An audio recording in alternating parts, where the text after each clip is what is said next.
राज्याच्या राजकारणामध्ये ठाकरे बंधूंनंतर आता आंबेडकर बंधू एकत्र येण्याची चर्चा सुरू झाली आणि त्याला कारण ठरले प्रकाश आंबेडकरांचे भाऊ आनंदराज आंबेडकरांनी एकत्र येण्यासाठी घातलेली साथ। राज ठाकरे आणि उद्धव ठाकरेंप्रमाणेच आम्ही दोघं भाऊ एकत्र येऊ असं वक्तव्य आनंदराज आंबेडकरांनी केले आणि त्यामुळे वंचितसह रिपब्लिकन सेनेच्या कार्यकर्त्यांमध्ये उत्साह संचारलाय। राज्यात स्थानिक स्वराज्य संस्थांची रणधुमाळी सुरू झाली। त्यातच नांदेडसह अनेक जिल्ह्यात काँग्रेस आणि वंचित बहुजन आघाडी एकत्र आली।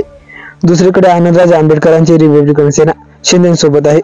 मात्र आता आनंदराज आंबेडकरांनी ठाकरेप्रमाणेच आंबेडकर बंधू एकत्र येण्याचे संकेत दिलेत।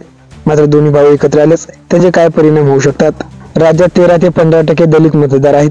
आंबेडकर बंधू एकत्र आल्यास आंबेडकरी चळवळीला ताकद मिळणार। राज्यात 10 ते 15 विधानसभा आणि 4 लोकसभा जागांवर प्रभाव वाढणार।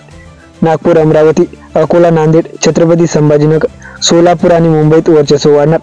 दलित मतं दुरावल्यास मेघाला फटका बसण्याची शक्यता आहे। खरं तर याआधीच रामदास आठवलेंनी सर्वच रिपब्लिकन नेत्यांना एकत्र यावं आणि प्रकाश आंबेडकरांनी नेतृत्व करावं असं आवाहन केलं होतं। आता आनंदराज आंबेडकरांनी भावाला साथ घातली, त्यामुळे प्रकाश आंबेडकर ठाकरेप्रमाणे भावाच्या हाकेला प्रतिसाद देणार का आणि राज्यात पुन्हा रिपब्लिकन एकजूट दिसणार का, याकडे राज्याचं लक्ष लागलंय।